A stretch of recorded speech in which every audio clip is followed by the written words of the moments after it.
কিভাবে ফেসবুক পেজের মধ্যে আপনার ভিডিওর মধ্যে আপনি থাম্বনেল অ্যাড করবেন। তো অনেকেই জানে না ফেসবুক ভিডিওর মধ্যে থাম্বনেল কিভাবে অ্যাড করে। তো আজকের এই ভিডিওতে দেখাবো কিভাবে থাম্বনেল অ্যাড করতে হয়। তার আগে এই ভিডিওটা আপনি লাস্ট পর্যন্ত দেখবেন এবং যদি আপনি ইউটিউবে ভিডিওটা দেখে থাকেন তো একটা সাবস্ক্রাইব করে দেবেন, একটা লাইক করে দেবেন। আর যদি আপনি ফেসবুকে দেখে থাকেন তো একটা ফলো, একটা শেয়ার করে দেবেন। তো চলেন ভিডিওটা শুরু করা যাক।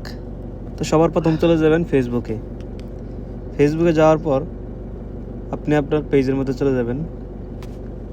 তারপর এখান থেকে যেভাবে আপনি ভিডিও আপলোড করেন ওইভাবে সেম ভিডিও আপলোড করবেন। তো এখান থেকে যে ভিডিওটা আপনি আপলোড করতে চান ওই ভিডিওটা আপনি সিলেক্ট করে নেবেন। তারপর নেক্সটে ক্লিক করে দিবেন। এখানে আপনি কি টাইটেল দিতে চান টাইটেল দিয়ে দিবেন। তো আমি এই ভিডিওটা আপলোড করব না, তাই যে কোনো একটা টাইটেল দিয়ে দিতেছি।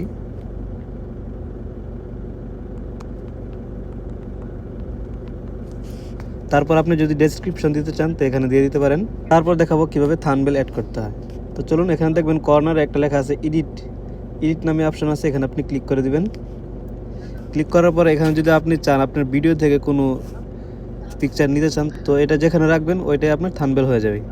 আর যদি আপনি চান গ্যালারি থেকে অ্যাড করবেন তো এখানে দেখবেন অ্যাড ফ্রম গ্যালারি। তো অ্যাড ফ্রম গ্যালারিতে ক্লিক করবেন।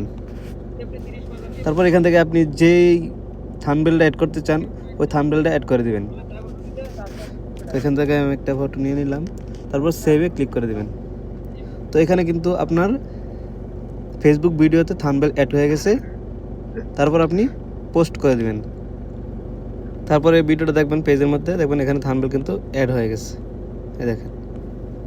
তো এটা অটো প্লে এই জন্য দেখা যাচ্ছে না, দেখেন অ্যাড হয়ে গেছে। তো এইভাবে আপনারা ফেসবুক ভিডিওতে থাম্বনেল অ্যাড করবেন। তো ভিডিওটা যদি ভালো লাগে অবশ্যই একটা সাবস্ক্রাইব, একটা ফলো করে দিয়েন পরবর্তী এরকম সুন্দর সুন্দর ভিডিওর জন্য। তো ভালো থাকেন, সুস্থ থাকেন।